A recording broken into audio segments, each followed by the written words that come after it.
Hello friends, welcome to exam युग। Friends, इस video में हम डिस्कस करने वाले हैं कंप्यूटर से रिलेटेड महत्वपूर्ण प्रश्नों के बारे में, जो कि आने वाले एग्ज़ाम जैसे कि CPCT, triple C, ITI, TO, LDC, court, steno, इन सभी एग्ज़ाम के लिए जिसमें कंप्यूटर सब्जेक्ट पूछता है, इसके लिए काफ़ी इंपॉर्टेंट साबित होगा। तो फ्रेंड्स, अगर आप इस चैनल पर नए हैं तो चैनल को सब्सक्राइब कर लीजिए ताकि आने वाली हर वीडियो की जानकारी सबसे पहले आपको मिल सके। तो चलिए शुरू करते हैं। फर्स्ट क्वेश्चन है, which of the following which of the below option fit the following description? Which of the below option fit the following description? It run on computer hardware and serves as a platform for other software to run. Okay, यानी कि हिंदी में अगर इसको आप देखना चाहो तो देख सकते हो। यहाँ पे क्या लिखा है कि निम्नलिखित में से कौन सा विकल्प वर्णन के लिए उपयुक्त है। मतलब कि सीधे सीधे आप सेकंड स्टेप पढ़िए। यहाँ पे ये बोल रहा है कि निम्नलिखित में से कौन सा ऐसा जो कि कंप्यूटर हार्डवेयर पर रन करता है। इन चार ऑप्शन में से कौन है ऐसा जो कि कंप्यूटर हार्डवेयर पर रन करता है और दूसरे सॉफ्टवेयर को रन करने के लिए प्लेटफॉर्म के रूप में कार्य करता है। ठीक है, तो प्लेटफॉर्म के रूप में काम कौन करता है? Operating system. अच्छा, ये ऑपरेटिंग सिस्टम क्या होता है पहले मैं आपको बता देता हूँ। ओएस यानी कि ऑपरेटिंग सिस्टम एक प्रकार का सिस्टम सॉफ्टवेयर है। ठीक है, एक प्रकार का सिस्टम सॉफ्टवेयर होता है जो कि सिस्टम को ऑपरेट करने का काम करता है। देखो, जो ऑपरेटिंग सिस्टम है तो ऑपरेटिंग सिस्टम के कुछ कार्य हैं, जैसे कि रिसोर्स मैनेजमेंट कराना और जो भी कंप्यूटर के अंदर हार्डवेयर लगे हुए हैं उनको रन कराना और साथ में उनसे रिलेटेड जितने भी सॉफ्टवेयर हैं उनको रन कराना। ये किसका काम होता है? ऑपरेटिंग सिस्टम का कार्य होता है। ठीक है, तो यहाँ पे कुछ महत्वपूर्ण ऑपरेटिंग सिस्टम के बारे में आपको बता देते हैं कौन कौन से ऑपरेटिंग सिस्टम हैं। ओके, जैसा कि यहाँ पे आप देख रहे हैं, ये विंडोज ऑपरेटिंग सिस्टम, ये Windows operating system, Linux, Mac operating system, Android for mobiles, Windows 10, Windows 7, Windows XP, ये सब पीसी के लिए हैं। आईओएस, ठीक है, यूनिक्स, लाइनेक्स, उबंटू, ये सभी ऑपरेटिंग सिस्टम हैं और ये सभी ऑपरेटिंग सिस्टम सिस्टम सॉफ्टवेयर के अंतर्गत आते हैं। और जब तक इन ऑपरेटिंग सिस्टम को आप सिस्टम में नहीं डालेंगे, चाहे आपका मोबाइल सिस्टम हो चाहे आपका कंप्यूटर सिस्टम हो, तब तक बाकी जो एप्लीकेशन सॉफ्टवेयर्स हैं वो नहीं चलेंगे। ठीक है, तो यहाँ पर आपको पहचानना होगा कि विंडोज ऑपरेटिंग सिस्टम या फिर अदर प्रकार के जितने भी ऑपरेटिंग सिस्टम हैं कौन कौन से हैं जो कि मोस्ट पॉपुलर हैं। तो Microsoft, Linux, Mac operating system, Android for mobiles, Windows, iOS, ठीक है, यूनिक्स, उबंटू, लाइनेक्स, ये सभी क्या हैं? ऑपरेटिंग सिस्टम के नाम हैं। तो यहाँ पर इस क्वेश्चन के अकॉर्डिंग जो राइट आंसर होगा कि ऐसा कौन सा सॉफ्टवेयर है जो कि कंप्यूटर हार्डवेयर पे रन करता है। ठीक है, तो कौन सा है वो? ये है ऑपरेटिंग सिस्टम। ओके, चलिए नेक्स्ट क्वेश्चन की ओर चलते हैं। अगला क्वेश्चन यहां पर ये है, देखिए वेरी इंपॉर्टेंट, यहां पर ये वाला क्वेश्चन है। ठीक है, what does alt plus tab do? मतलब कि अल्ट प्लस टैब करने से क्या होता है? तो अल्ट प्लस टैब करने से क्या होता है कि move from one window to other. जैसे मान लीजिए कि आपका ये टास्क बार है, ठीक है, ये टास्क बार आपका खुला हुआ है। इस टास्क बार से आप कोई भी प्रोग्राम पे स्विच करना चाहते हो। जैसे यहाँ पे आपको टास्क बार दिखाई दे रहा होगा, ठीक है, ये इसको हम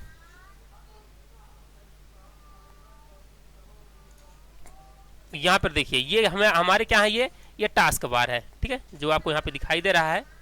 ओके, ये टास्क बार है, यहाँ पे ये टास्क बार है।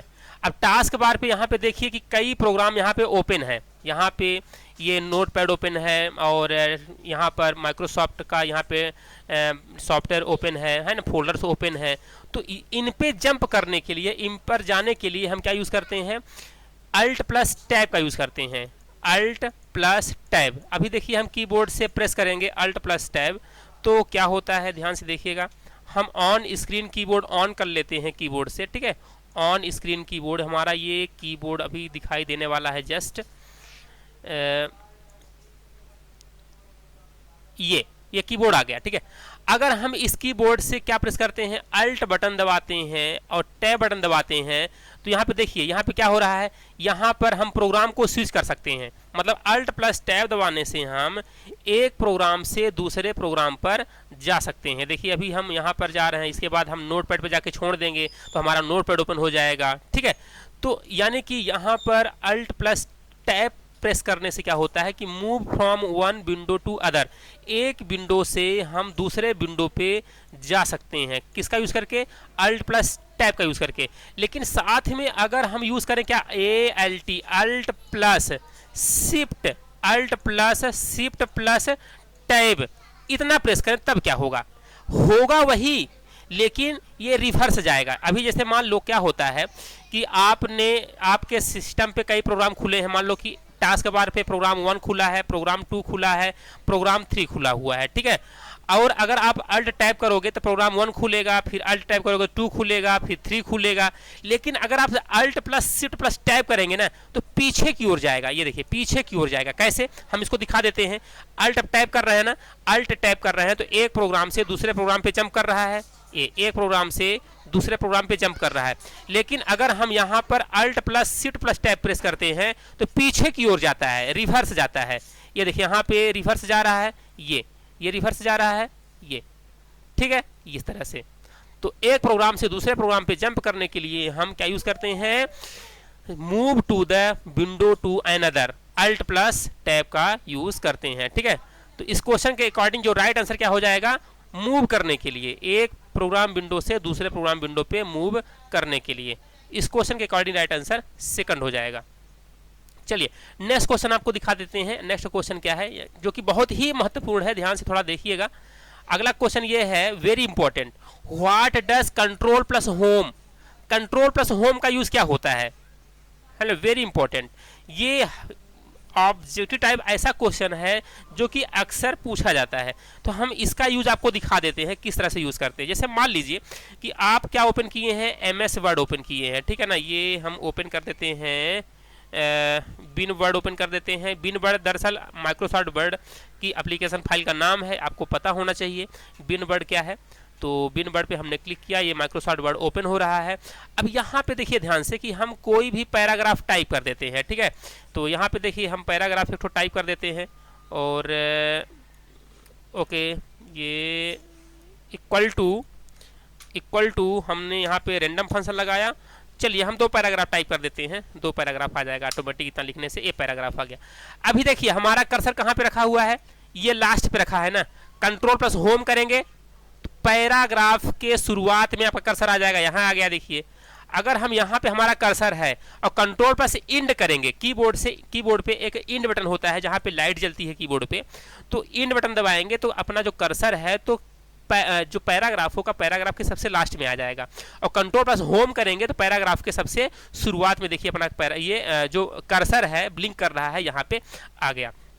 तो आपको यहाँ पे दिखाई दे रहा होगा। तो इस तरह से ये कंट्रोल प्लस होम क्या करता है, what does control plus home do, control plus home क्या करता है। तो यहाँ पर देखिए क्या दिया है कि take the cursor to the beginning of the document, यानी कि जो कर्सर है तो कर्सर डॉक्यूमेंट के शुरुआत में ले जाने के लिए हम कंट्रोल प्लस होम का यूज करते हैं। और कंट्रोल प्लस इंड का यूज किस लिए करते हैं, डॉक्यूमेंट के अंत में कर्सर को ले जाने के लिए, यानी कि पैराग्राफ के क्या कह सकते हैं डॉक्यूमेंट के लास्ट में ले जाने के लिए हम कंट्रोल प्लस इंड का यूज करते हैं और होम के लिए कंट्रोल प्लस होम यूज करते हैं। ओके, चलिए नेक्स्ट क्वेश्चन की ओर हम जंप करते हैं। इसी क्वेश्चन का ये हिंदी वर्जन था, तो हिंदी में आप पढ़ सकते हो इसको कि कंट्रोल प्लस होम क्या करता है, कर्सर को डॉक्यूमेंट के शुरुआत में लाता है ना, बिगिनिंग में लाता है।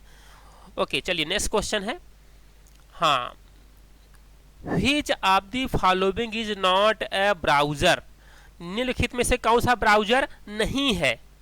अच्छा, ब्राउजर क्या होता है, ब्राउजर एक सॉफ्टवेयर है जिसके मदद से आप इंटरनेट एक्सप्लोर करते हो, इंटरनेट चलाते हो, ठीक है ना। तो जैसे मैं एग्जांपल दूं कि जैसे Google Google Chrome, Mozilla Firefox, Internet explorer, safari, Netscape, navigator, ये सभी क्या है, ये सभी वेब ब्राउज़र के नाम हैं, ठीक है ना। लेकिन यहाँ पे फायरली ये क्या है, ये अपना ब्राउज़र का नाम नहीं है। यहाँ पे ऊपर के जो तीन है ना, ये तीनों ब्राउज़र हैं, वेब ब्राउज़र, जैसे कि यहाँ पे आप देख रहे हो, है ना, क्रोम वगैरह, ठीक है, ये क्या है, क्रोम, ठीक है, इंटरनेट एक्सप्लोरर, ये ब्राउज़र्स हैं, लेकिन अपना ये ब्राउज़र नहीं है। तो ब्राउज़र और कौन कौन से होते हैं, तो हमें जितने भी ब्राउज़र हैं कम से कम उनके नाम पता होना चाहिए कि कौन से ब्राउज़र हैं, कौन से ब्राउज़र नहीं हैं। तो आइए देखते हैं कि कौन कौन से ब्राउज़र हैं। ओके, तो देखिए यहाँ पे कुछ ब्राउज़र्स हैं जो कि बहुत ही इम्पोर्टेंट हैं। तो यहाँ पर देखिए, जब शुरू में www आया था, वर्ल्ड वाइड वेब, ठीक है, तो 1990 में जब आया था तो www वर्ल्ड वाइड वेब को ही बोला गया नेक्सस। तो आप यह कह सकते हो, अगर कभी क्वेश्चन पूछता है कि फर्स्ट वेब ब्राउज़र का नाम बताइए, तो फर्स्ट वेब ब्राउज़र का नाम क्या था, नेक्सस, 1990 में आया था। इसके बाद 1991 में लाइन मोड ब्राउज़र, इसके बाद 1992 में संबा, ठीक है, संबा नाम से, इसके बाद 1993 में Mosaic, IBM Web Explorer, Internet Explorer, अराचे और powder browser, power browser, Internet Explorer, Mozilla, Amaya, Internet Explorer, okay, Konqueror, Netscape, Navigator, Opera, Internet Explorer, Netscape, Opera, Firefox, Internet Explorer, ठीक है, Mozilla, Apple Safari, Google Chrome, ये सभी क्या हैं, web browser के नाम हैं जिसकी मदद से हम इंटरनेट को एक्सेस कर पाते हैं। तो हम आपको यहाँ पे बहुत सारे क्यों दिखा रहे हैं, क्योंकि देखिए यहाँ पर क्वेश्चन दिया है कि कौन सा वेब ब्राउज़र का नाम नहीं है, which of the following is not a browser, कौन सा ब्राउज़र नहीं है। तो इंटरनेट एक्सप्लोरर ब्राउज़र है, यहाँ पे देखिए दिया हुआ है, फायरफॉक्स भी ब्राउज़र है और क्रोम भी वेब ब्राउज़र है, यहाँ पे क्रोम दिया हुआ है, ठीक है ना, ये सभी क्या हैं, ब्राउज़र हैं। लेकिन ये फायरली ये ब्राउज़र का नाम नहीं है। तो हो सकता है कि आपसे अगर कभी क्वेश्चन पूछे तो आपको पता होना चाहिए कि ब्राउज़र, वेब ब्राउज़र कौन कौन से होते हैं, कौन कौन से नहीं होते हैं। इसलिए इन लिस्ट में से आपको नाम तो पता होना ही चाहिए, भले आप यूज़ करो या ना करो, डिफरेंट मैटर है, लेकिन आपको पता होना चाहिए कि वेब ब्राउज़र कौन कौन से हैं, कौन कौन से नहीं हैं, ठीक है। तो यहाँ पर इस क्वेश्चन के अकॉर्डिंग राइट आंसर क्या हो जाएगा कि कौन सा ब्राउज़र नहीं है, ये फायरली ये ब्राउज़र नहीं है। तो इस क्वेश्चन के अकॉर्डिंग राइट आंसर चौथा हो जाएगा, ठीक है। चलिए नेक्स्ट क्वेश्चन की ओर चलते हैं। ओके, हिंदी से ये है नेक्स्ट क्वेश्चन। हाँ, ये देखिए, यदि एक प्रोसेस विफल होता है तो ज़्यादातर ऑपरेटिंग सिस्टम में त्रुटि या जानकारी कहाँ पर आते हैं, ठीक है, ये भी इम्पोर्टेंट है। मतलब जैसे कि अगर कोई भी आप ऑपरेटिंग सिस्टम क्या कर रहे हो, चला रहे हो, ठीक है, ऑपरेटिंग सिस्टम अगर आप चला रहे हो, जैसे मान लीजिए लाइनक्स हो गया, विंडोज़ हो गया, कोई भी आप ऑपरेटिंग सिस्टम आप चला रहे हो, अगर वो ऑपरेटिंग सिस्टम चलते चलते उसमें कुछ एरर आ गई, यानी कुछ अशुद्धियाँ आ गई हैं, तो ये इंफॉर्मेशन कहाँ पे स्टोर होता है। तो देखिए, अगर ऑपरेटिंग सिस्टम में कोई भी त्रुटि आ रही है तो उसी ऑपरेटिंग सिस्टम में एक लॉग फाइल या लॉग फाइल जनरेट हो जाती है, ऑटोमेटिक क्रिएट होती है लॉग फाइल, और उस लॉग फाइल में यह इंफॉर्मेशन रहती है कि भाई इस ऑपरेटिंग सिस्टम, जो ऑपरेटिंग सिस्टम चल रहा था और जो एरर, संबंधित एरर आई है, क्यों आई है और कब आई है, पूरी डिटेल लॉग फाइल में आ जाती है, ठीक है ना। इसलिए हम कह सकते हैं कि जब ऑपरेटिंग सिस्टम आप यूज़ कर रहे होते हैं, अब कोई भी उस ऑपरेटिंग सिस्टम में एरर आती है, कोई गलती आती है, तो उस एरर की जानकारी, उस गलती की जो जानकारी होती है, तो कहाँ पे क्रिएट होता है, लॉग फाइल में क्रिएट होता है, लॉग फाइल में जनरेट होता है। कौन सी एरर, इंफॉर्मेशन, त्रुटि की जानकारी। ओके, तो इस क्वेश्चन के अकॉर्डिंग राइट आंसर क्या हो जाएगा, लॉग फाइल, ठीक है। अच्छा देखिए, अगला क्वेश्चन यहाँ पर क्या है, अगला फाइल यहाँ पे which of the following does an operating system manage, ठीक है। तो ऑपरेटिंग सिस्टम क्या काम करता है, देखिए हमने ऑपरेटिंग सिस्टम में फर्स्ट क्वेश्चन ही था, आपने इसी में देखा होगा कि फर्स्ट क्वेश्चन ऑपरेटिंग सिस्टम के बारे में बताया था हमने। तो ऑपरेटिंग सिस्टम के बारे में हमने ये बताया था कि ऑपरेटिंग सिस्टम एक सिस्टम सॉफ्टवेयर होता है जो कि सिस्टम को ऑपरेट करने का काम करता है और रिसोर्सेस को मैनेज करता है। हमने ये एक चीज बोली है, रिसोर्स को मैनेज करता है। और यहाँ पर रिसोर्स का क्या मतलब होता है? रिसोर्स का मतलब होता है कंप्यूटर में रिसोर्स का मतलब हुआ कि आपके इनपुट डिवाइस, आउटपुट डिवाइस, चाहे वो कीबोर्ड, माउस, प्रिंटर, ये सभी क्या है? रिसोर्सेस हैं, ठीक है ना। तो इनको मैनेज करने का काम करता है। तो देखिए यहाँ पे क्या दिया है कि जो ऑपरेटिंग सिस्टम है तो क्या काम करता है? What does operating system? Operating system क्या करता है कि मेमोरी मैनेजमेंट कराता है, प्रोसेस मैनेजमेंट करता है और डिस्क मैनेजमेंट करता है और इनपुट आउटपुट जो डिवाइसेस लगे होते हैं, रिसोर्सेस होते हैं, उनको भी मैनेज करने का काम करता है, ठीक है। कौन? Operating system. बहुत ही महत्वपूर्ण है। तो ऑपरेटिंग सिस्टम के कुछ फंक्शन है, इसी फंक्शन में से ये क्वेश्चन किया है कि ऑपरेटिंग सिस्टम का कार्य क्या है। सिंपल सा ऑपरेटिंग सिस्टम का कार्य पूछा है। तो कार्य क्या है ऑपरेटिंग सिस्टम का? मेमोरी मैनेजमेंट कराना, प्रोसेस मैनेजमेंट कराना, डिस्क मैनेजमेंट कराना और रिसोर्स मैनेजमेंट, इनपुट आउटपुट को मैनेज कराना। तो इस क्वेश्चन के अकॉर्डिंग जो राइट आंसर हो जाएगा इसमें, तो क्या हो जाएगा? मेमोरी मैनेजमेंट कराना, प्रोसेस मैनेजमेंट कराना, डिस्क एवं इनपुट आउटपुट डिवाइस को मैनेज करना किसका काम होता है? ऑपरेटिंग सिस्टम का कार्य होता है, ठीक है। ओके,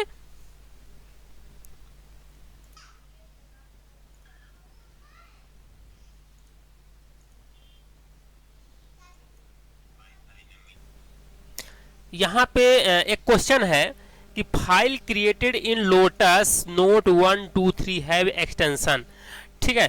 तो यहाँ पे देखो लोटस क्या है, इसका हिंदी में आप देख सकते हो कि हिंदी में क्वेश्चन क्या दिया है कि लोटस 1 2 3 में बनी फाइलों का एक्सटेंशन क्या होता है।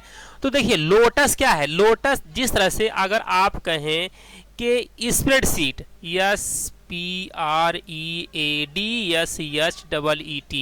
स्प्रेडशीट, ये क्या है? स्प्रेडशीट अगर हम बात करें तो आप ये बोलोगे कि ये तो एक्सेल है ना, ये एक्सेल है। माइक्रोसॉफ्ट एक्सेल की बात करें तो आप पहचान जाओगे एक्सेल शीट क्या है, माइक्रोसॉफ्ट एक्सेल की फाइल है, ठीक है। तो जिस तरह से MS एक्सेल होता है, ठीक है ना, जिस तरह से MS एक्सेल होता है माइक्रोसॉफ्ट में, उसी तरह से ओपन ऑफिस में एक ओपन ऑफिस होता है, ओपन सोर्स सॉफ्टवेयर होता है, उसमें जो एक्सेल होता है ना, तो एक्सेल को हम क्या बोलते हैं? उसके कैल्क बोलते हैं, CALC, कैल्क बोलते हैं, ठीक है। उसी तरह से लोटस है, और लोटस में बनी फाइल यानी कि लोटस का जो स्प्रेडशीट है तो उसका एक्सटेंशन क्या होता है? तो उसका एक्सटेंशन होता है वो .123 होता है, ठीक है ना, .123। तो लोटस क्या है? लोटस में बनी फाइल का एक्सटेंशन .123 होता है। लोटस एक्सेल होता है, स्प्रेडशीट है, प्रोग्राम है, ठीक है। चलिए नेक्स्ट क्वेश्चन की ओर चलते हैं। अगला क्वेश्चन है कि the main purpose of the operating system is, है ना। तो ये बहुत ही आसान क्वेश्चन है कि जो ऑपरेटिंग सिस्टम है OS, ठीक है, OS यानी क्या होता है? Operating system. और ऑपरेटिंग सिस्टम चाहे वो मोबाइल के लिए ऑपरेटिंग सिस्टम हो, चाहे वो PC के लिए ऑपरेटिंग सिस्टम हो, लैपटॉप के लिए ऑपरेटिंग सिस्टम हो, तो इस ऑपरेटिंग सिस्टम का उद्देश्य क्या होता है? तो इसका उद्देश्य होता है कि use the computer hardware efficiently, मतलब कि जो कंप्यूटर में हार्डवेयर लगे हैं उनका यूज करना। हिंदी में देखो, कंप्यूटर हार्डवेयर का प्रभावी ढंग से उपयोग करना। मतलब कि जैसे अगर कोई भी विंडोज ऑपरेटिंग सिस्टम है तो विंडोज ऑपरेटिंग सिस्टम अगर सिस्टम में डला है तो इसका जो उद्देश्य होता है कि अगर इस सिस्टम में माउस, कीबोर्ड, कोई भी हार्डवेयर डिवाइस लगा हुआ है, ठीक है ना, प्रिंटर, तो इसको प्रॉपर तरीके से यूज करना इस ऑपरेटिंग सिस्टम का यूज होता है या कार्य होता है, ठीक है। तो यहाँ पर इस क्वेश्चन का जो आंसर है क्या हो जाएगा? ऑपरेटिंग सिस्टम का मुख्य उद्देश्य क्या होता है? तो ऑपरेटिंग सिस्टम का जो मुख्य उद्देश्य होता है तो कंप्यूटर में जो हार्डवेयर लगे होते हैं उस हार्डवेयर को अच्छी तरीके से प्रभावी ढंग से यूज करना। बस बहुत ही आसान क्वेश्चन है, ठीक है। अच्छा, यहाँ पर एक क्वेश्चन और दिया गया है कि ऑपरेटिंग सिस्टम बिंदी बिंदी में रहता है, डॉट डॉट में रहता है। ऑपरेटिंग सिस्टम कहाँ पे रहता है? तो जो ऑपरेटिंग सिस्टम रहता है तो कहाँ रहता है? अपने हार्ड डिस्क में स्टोर रहता है, ठीक है। हार्ड डिस्क में रहता है। ठीक है, तो जैसे कैसे बात करें, जैसे अगर आप कंप्यूटर में ऑपरेटिंग सिस्टम जब इंस्टॉल करते हो तो बाय डिफॉल्ट रूप से कहाँ पे इंस्टॉल होता है, डी ड्राइव में। कंप्यूटर का जो डी ड्राइव होता है, यहाँ पे देखो ये कंप्यूटर का मान लीजिए लोकल डिस्क डी हो गया, तो कंप्यूटर का जो हार्ड डिस्क है इसी के सी ड्राइव में डिफॉल्ट रूप से इंस्टॉल होता है। आप चाहो तो किसी भी ड्राइव में लोकल डिस्क में कर सकते हो, लेकिन वो डिफॉल्ट रूप से सी ड्राइव में इंस्टॉल हो जाता है। तो कहने का मतलब ये है कि जो ऑपरेटिंग सिस्टम होता है, चाहे वो विंडोज एक्सपी हो, चाहे विंडोज 7, 8, 10 या फिर लाइनेक्स, यूनिक्स कोई भी हो, अगर आप इंस्टॉल करोगे तो वो कहाँ होता है, वो हार्ड डिस्क में होता है। ठीक है, अब यहाँ पे ये रोम में नहीं होता है। रोम क्या होता है, रीड ओनली मेमोरी होता है, और रैम क्या होता है, रैंडम एक्सेस मेमोरी। ठीक है, रैम के दो पार्ट होते हैं, यस रैम होता है और डी रैम होता है। यस रैम और डी रैम दो रैम होते हैं। और ये कुकीज़ क्या होती है, तो कुकीज़ क्या होता है कि जब आप इंटरनेट ब्राउज करते हो, इंटरनेट चलाते हो, तो जो भी आपकी इंफॉर्मेशंस हैं, ठीक है ना, कौन सा इंफॉर्मेशन, कनेक्टिविटी की जो इंफॉर्मेशन है तो वो कुकीज में स्टोर होता है। तो फिलहाल यहाँ पे क्या पूछ रहा है कि जो ऑपरेटिंग सिस्टम है तो कहाँ पे स्टोर होता है, तो ऑपरेटिंग सिस्टम कंप्यूटर के हार्ड डिस्क में स्टोर होता है। ठीक है, यहाँ पे जो आपको दिखाई दे रहा है, ठीक है, ये इसको क्या कहते हैं, ये हार्ड डिस्क है। ये हार्ड डिस्क का ऊपरी हिस्सा है और ये हार्ड डिस्क का इंटरनल पार्ट है, अंदर का सेक्शन है। ठीक है, और यहाँ पे देखिए प्लेट्स लगी होती हैं। ये प्लेट्स जब घूमती है तो यहाँ पे ये हेड है। ठीक है, तो हेड इसके ऊपर क्या करता है, ऊपर रहता है। ठीक है, और ये अपने जो यहाँ पे डिस्क लगी हुई है, डिस्क मूव करती है। ये मैकेनिकल एक डिवाइस कह सकते हो, मैकेनिकल डिवाइस है। ठीक है, तो ये अपनी हार्ड डिस्क है। जब आप ऑपरेटिंग सिस्टम कंप्यूटर में डालते हो, यानी कि वो कहाँ डालते हो, आप इसी हार्ड डिस्क में स्टोर करते हो। तो ये अपना है हार्ड डिस्क है। ओके, चलिए नेक्स्ट क्वेश्चन की ओर चलते हैं। हाँ, अगला question, dot is a standard set of functions thought which application interact with the kernel। मतलब कि डॉट फंक्शन का एक स्टैंडर्ड सेट है जिसके माध्यम से एप्लीकेशन कर्नल के साथ इंटरैक्ट करते हैं। तो कौन करता है, सिस्टम लाइब्रेरीज। ठीक है, और ये सिस्टम लाइब्रेरीज क्या करते हैं कि एप्लीकेशन कर्नल के साथ इंटरैक्ट करते हैं। ठीक है, देखो जो लाइनेक्स होता है, लाइनेक्स ऑपरेटिंग सिस्टम होता है, तो लाइनेक्स ऑपरेटिंग सिस्टम में जो कोर होता है वो कर्नल होता है। ठीक है, कर्नल होता है, ऑपरेटिंग सिस्टम में क्या होता है, कर्नल होता है, सेल्स होते हैं। ठीक है ना, और यहाँ पर विभिन्न प्रकार की सिस्टम लाइब्रेरीज होती हैं। ठीक है, तो इनके ये क्या होते हैं, लाइनेक्स ऑपरेटिंग सिस्टम के ये सभी इंटरनल पार्ट्स होते हैं।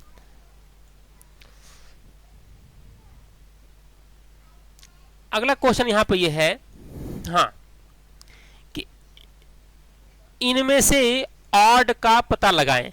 यानी कि जो ऑप्शन यहाँ पे दिया है तो इसमें विषम कौन कौन है, यानी कि ऑफिस 2000, ऑफिस 2004, ऑफिस 95, ऑफिस 97, इनमें से अलग कौन है।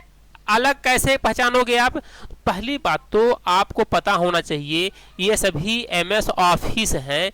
एमएस ऑफिस जैसे कि एमएस ऑफिस 7, ठीक है, और एमएस ऑफिस 10, ये कभी सभी क्या है, माइक्रोसॉफ्ट ऑफिस है जिसमें वर्ड, पावर पॉइंट, एक्सेल रहता है। तो अब कैसे पहचानो कि अलग है, देखिए ये सभी ऑफिस के वर्जन है, वर्जन की संस्करण है, यानी कि कौन कौन से वर्जन हैं मार्केट में, कौन कौन से वर्जन नहीं है, आपको पता होना चाहिए। देखिए जो वर्जन ऑपरेटिंग सिस्टम का है तो वो 2000 वर्जन है, 95 भी वर्जन है, 97 वर्जन है, ठीक है, 98 वर्जन नहीं है, याद रहे 98 वर्जन एमएस ऑफिस का नहीं है। कंफ्यूज करने के लिए 98 भी दे सकता है, क्योंकि 98 विंडोज ऑपरेटिंग सिस्टम है 98, लेकिन ऑफिस नहीं है, तो ऑफिस 97 है। तो ये वर्जन आपको पता होना चाहिए। लेकिन यहाँ पे ऑफिस 2004 वर्जन नहीं है, ऑफिस 2004 MS ऑफिस का वर्जन नहीं है। तो आपको एटलीस्ट पता होना चाहिए कि MS ऑफिस में कौन कौन से वर्जन है, इसकी लिस्ट की जानकारी आपको होना चाहिए। तो यहाँ पे जितने भी आपको दिखाई दे रहे हैं ये सभी क्या है MS, हाँ ये MS ऑफिस क्या है वर्जन है। MS ऑफिस 95, 97, 2000, XP, 2003, 2007, 2010, 2013, 2016, 2019 भी है, ठीक है ना। और ऑफिस 365 भी है, ठीक है। हाँ क्या बोल रहे हैं आप?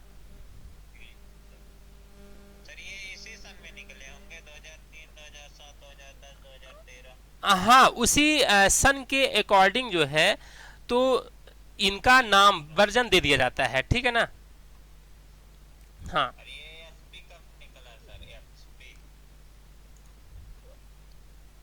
ऑफिस एक्सपी, जो ये आपको एक्सपी दिखाई दे रहा ऑफिस एक्सपी, ये 2001 में आया था, ठीक है 2001 में आया था, ये भी याद रखना। लेकिन इसमें कंफ्यूजन वाली चीज जरूर है कि ऑफिस एक्सपी भी है और विंडोज एक्सपी भी है, ठीक है ना। क्योंकि विंडोज में एक्सपी भी है और ऑफिस में ऑफिस एक्सपी भी है। तो विंडो यहाँ पे ऑफिस एक्सपी की जो डेवलपमेंट, इसका जो ईयर है तो कब किया गया था इसका डेवलपमेंट, 2001 में लॉन्च किया गया था। तो रिलीज डेट इसका 2001 है, इसको आपको याद रखना पड़ेगा। तो एटलीस्ट कौन कौन से वर्जन हैं ऑफिस के ये भी आपको ध्यान रखना पड़ेगा। अगर ये लिस्ट आपको पता है कौन कौन से ईयर वाले हैं तो कोई भी क्वेश्चन दे देगा तो आपसे इजिली आ जाएगा, ठीक है। चलिए अगला क्वेश्चन देखते हैं।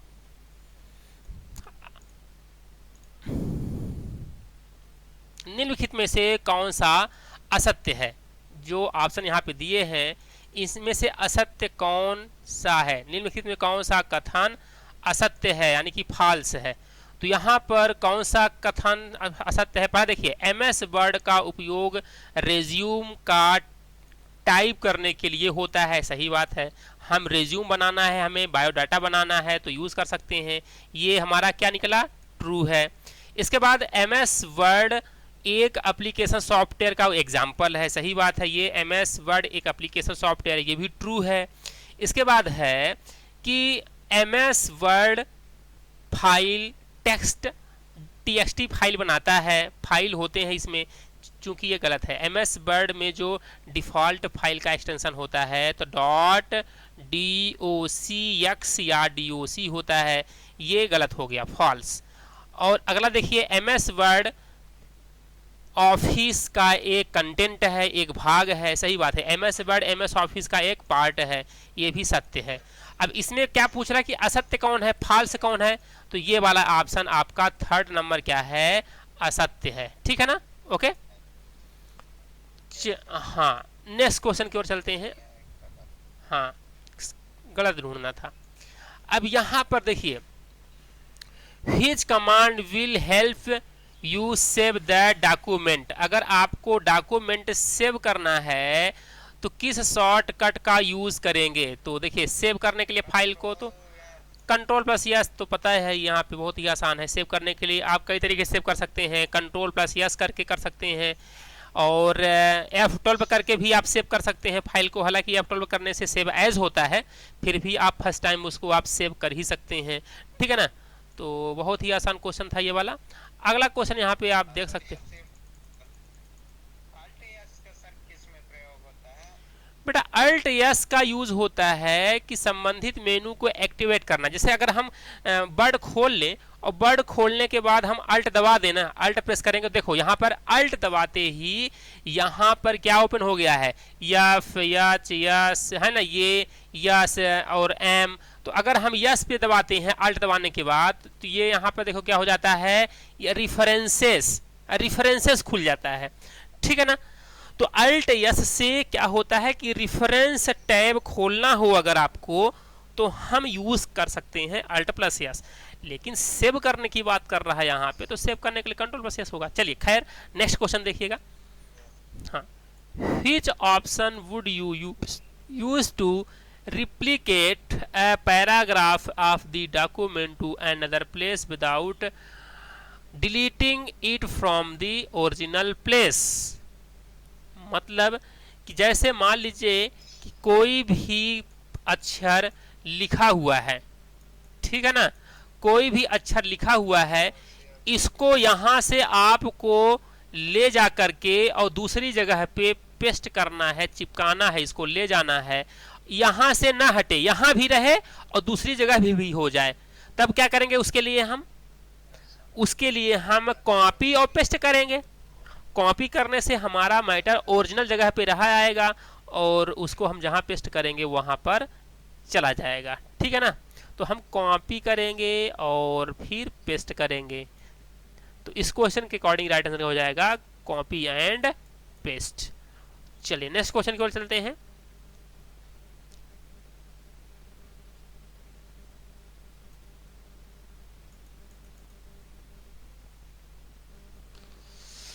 अगला क्वेश्चन है, if you want to view how the document will appear once printed without actually printing it, that will you do. Okay, मतलब कि यह प्रिंट होने पर कैसा दिखाई देगा, मतलब कि आपका मैटर, एक मिनट थोड़ा सा नीचे कर दें, यदि आप किसी डॉक्यूमेंट को वास्तव में प्रिंट किए बिना देखना चाहते हैं कि यह प्रिंट होने पर कैसा दिखाई देगा, तो आप क्या करेंगे, तो उसको हम प्रिंट प्रीव्यू देखेंगे। यानी कि कोई भी डॉक्यूमेंट आप बनाते हो, बनाने के बाद आपने कुछ भी लिखा उसमें और प्रिंट नहीं लेना चाहते आप, प्रिंट लेने से पहले आप ये देखना चाहते हो कि इसका व्यू कैसा दिखाई देगा, ये दिखाई कैसा देगा, ठीक है ना। तो इसके लिए हम क्या करते हैं, प्रिंट प्रीव्यू का यूज करते हैं, ठीक है ना। जैसे मान लीजिए कि आपका ये कोई डॉक्यूमेंट है, ठीक है, और इसका आप प्रिंट प्रीव्यू देखना चाहते हैं। तो प्रिंट प्रीव्यू देखना है आपको, तो इसके लिए Ctrl+F2 प्रेस करिए, ठीक है। क्या प्रेस करेंगे, Ctrl+F2 या Ctrl+Alt+I। प्रिंट प्रीव्यू के लिए क्या होता है शॉर्टकट की, प्रिंट प्रीव्यू के लिए होता है Ctrl+F2। Ctrl+F2 से प्रिंट प्रीव्यू होता है। और एक शॉर्टकट की और है, याद रखिएगा, Ctrl+Alt+I। ये दो शॉर्टकट की आप दोनों में से कोई यूज कर सकते हैं और आप प्रिंट प्रीव्यू देख सकते हैं प्रिंट लेने से पहले, ठीक है ना। ओके,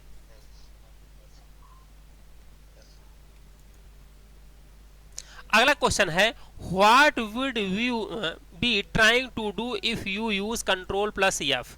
यदि आप Ctrl+F का यूज करते हैं तो आप क्या करने की कोशिश कर रहे हैं। अगर आप Ctrl+F करते हैं तो Ctrl+F किसके लिए होता है, Ctrl+F होता है फाइंड ए टेक्स्ट। टेक्स्ट को फाइंड करने के लिए Ctrl+F का यूज होता है। जैसे मान लीजिए कि आपने फाइल पे कुछ भी लिखा, जैसे यहां पे नाम लिख देते हैं सूरज, श्रवण, शुभम, सूरज। अब हमें ढूंढना है कि भाई सूरज कहाँ कहाँ लिखा है, कहाँ लिखा है सूरज।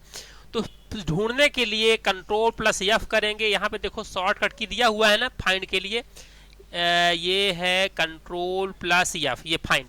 तो Ctrl+F करोगे तो ये डायलॉग बॉक्स खुल जाएगा।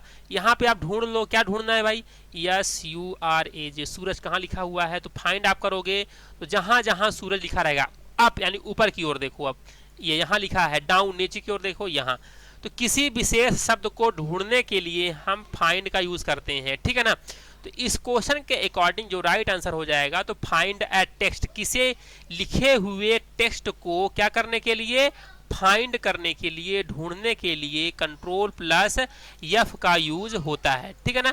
ओके, तो यहां पर यदि आप Ctrl+F का यूज करते हैं तो एक टेक्स्ट को ढूंढने के लिए Ctrl+F का यूज होता है। चलिए नेक्स्ट क्वेश्चन की ओर चलते हैं, ध्यान से देखिएगा अगला क्वेश्चन क्या है। हाँ, what would you be doing if you choose control plus inter की इन वर्ड फाइल, अगर आप वर्ड फाइल में कंट्रोल बटन और प्लस इंटर दबाते हैं, एमएस वर्ड फाइल खोल करके कंट्रोल प्लस इंटर करते हैं तो क्या होता है उससे।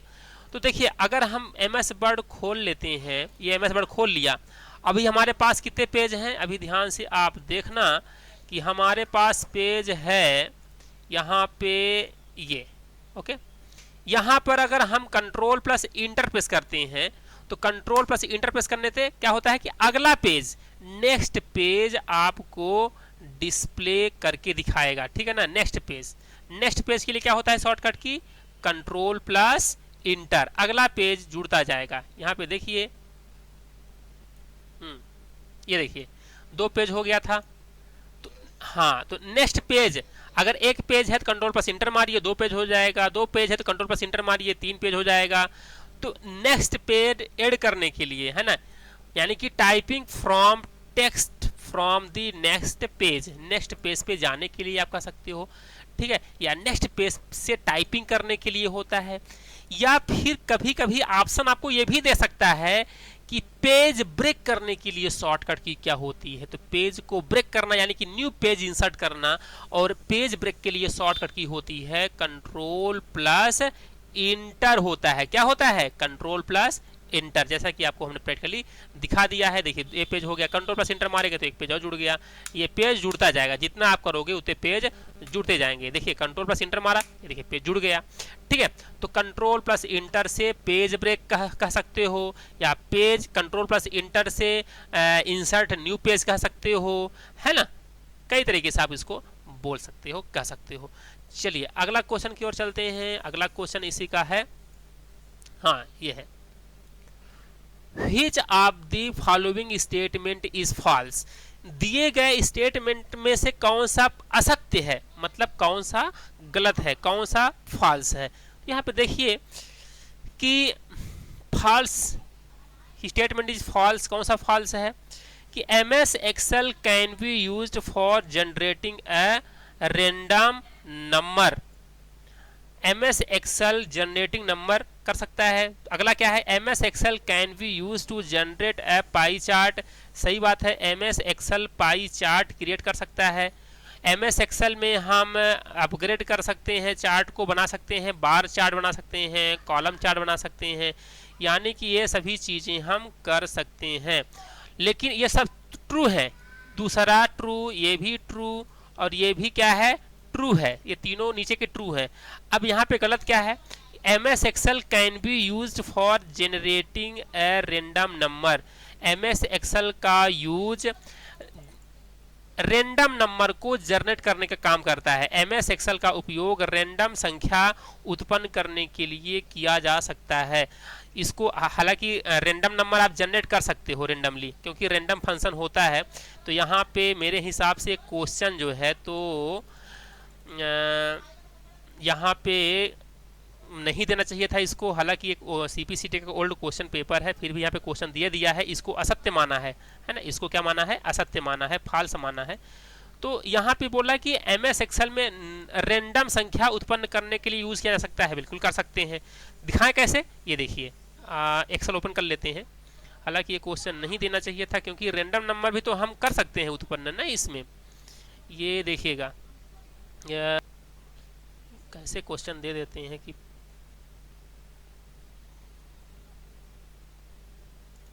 कंफ्यूजन वाला, ताकि बच्चे कंफ्यूज हो जाएं।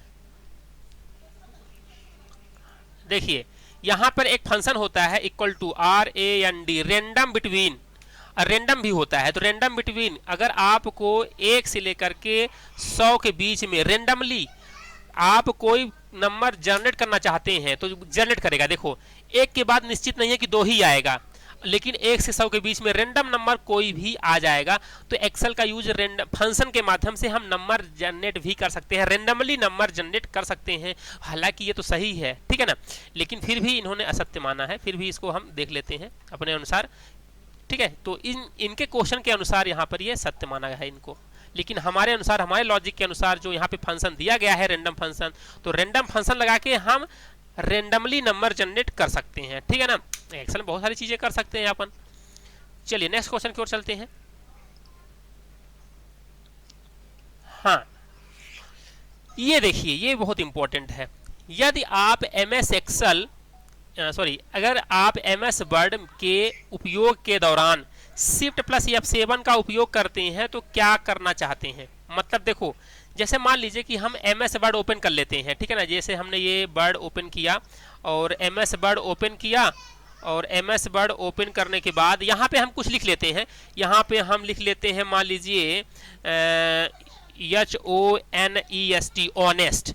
अच्छा, ऑनेस्ट का पर्यायवाची और क्या होता है। ऑनेस्ट का पर्यायवाची क्या होता है, समानार्थी शब्द क्या होता है, थेरसस क्या होता है। तो अगर आपको ये चीज पता करना है तो आपको क्या करना होगा, सेलेक्ट करना होगा। इसके बाद आपको रिव्यू पे जाना होगा। रिव्यू पे एक ऑप्शन है थेरसस, इसके लिए शॉर्टकट की होता है शिफ्ट प्लस F7। और जब शिफ्ट प्लस F7 करोगे, ठीक है, जब आप शिफ्ट प्लस F7 करोगे तो यहां पर जा करके आप शिफ्ट प्लस F7 से क्या होगा कि थेरसस ओपन होगा। यहाँ पे देखो, ये पर्यायवाची शब्द आपको देगा। ये देखो यहाँ पर दे दिया, पर्यायवाची शब्द दिया है ऑनेस्ट का, क्या ट्रू दिया है, फ्रैंक दिया है ना। ये थेरसस है, यानी कि पर्यायवाची शब्द है। किसके पर्यायवाची शब्द हैं, ये ऑनेस्ट के पर्यायवाची शब्द हैं। तो हाँ, यहाँ पे पर्यायवाची शब्द यानी कि थेरसस शब्द, थेरसस का यूज करने के लिए, यानी कि पर्यायवाची शब्द के लिए हम थेरसस का यूज करते हैं, जिसके लिए शॉर्टकट की होता है शिफ्ट प्लस F7 होता है। और यहाँ पर अगर केवल F7 की बात करता है तो ये स्पेलिंग एंड ग्रामर चेक करने के लिए होता है, जो कि काफी फेमस है। ओके, चलिए अगला क्वेश्चन है। अगला क्वेश्चन यहाँ पर है कि what does the sum if function do in Excel. Microsoft Excel में सम इफ फंक्शन का कार्य क्या होता है। ये देखिए, ये माइक्रोसॉफ्ट एक्सेल का क्वेश्चन पूछा है, तो इसके बारे में हम देखते हैं कि माइक्रोसॉफ्ट एक्सेल में सम इफ का यूज क्या होता है। तो इसको हम आपको प्रैक्टिकली दिखाते हैं। हाँ, तो यहाँ पर हम सम इफ का यूज देखते हैं कैसे करते हैं। देखिए, हमने यहाँ पे कोई नंबर डाल दिया 2 5 6 1।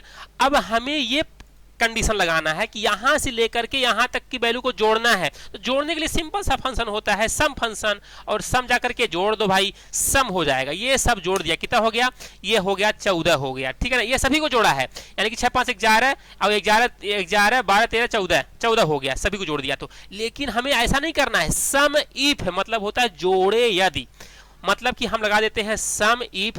हम ये चाहते हैं कि ऐसे नंबर को जोड़े जो 4 से बड़ा है। यहां से 2 से 1 के बीच में यहां से उन नंबर को जोड़ना है जो 4 से बड़ा है। तो क्या लगाएंगे, यहां से यहां तक में हमें उस नंबर को जोड़ना है जो ग्रेटर देन, जो बड़ा रहे 4 से, जो 4 से बड़ा है उसी बस को जोड़ना है।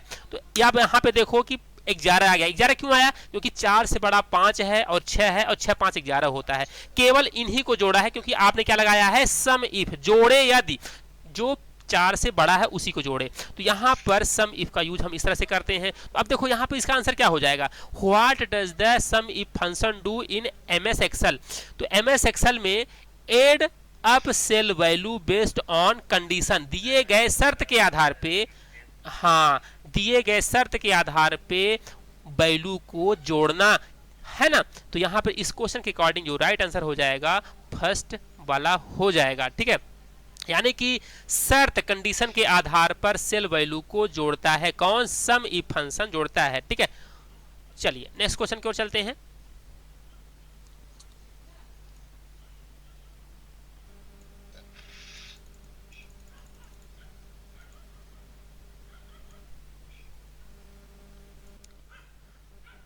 तो फ्रेंड्स, इस लेक्चर में इतना ही, क्योंकि ज़्यादा अगर हम प्रैक्टिकली बताते जाएंगे तो ये वीडियो ज़्यादा समय की हो जाएगी।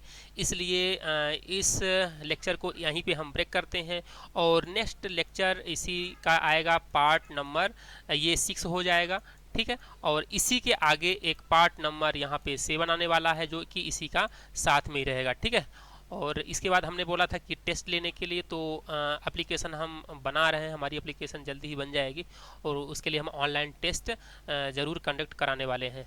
तो फ्रेंड्स साथ में आप जुड़े रहिए। अगर आप ऐसे एग्ज़ाम की तैयारी कर रहे हैं जिसमें कंप्यूटर सब्जेक्ट पूछता है तो हम आपको टोटली पूरा थ्योरी भी बताएंगे, प्रैक्टिकली भी बताएंगे और एमसीक्यू भी क्रिएट करके बताएंगे। Okay friend, thank you for watching, bye bye, have a nice day.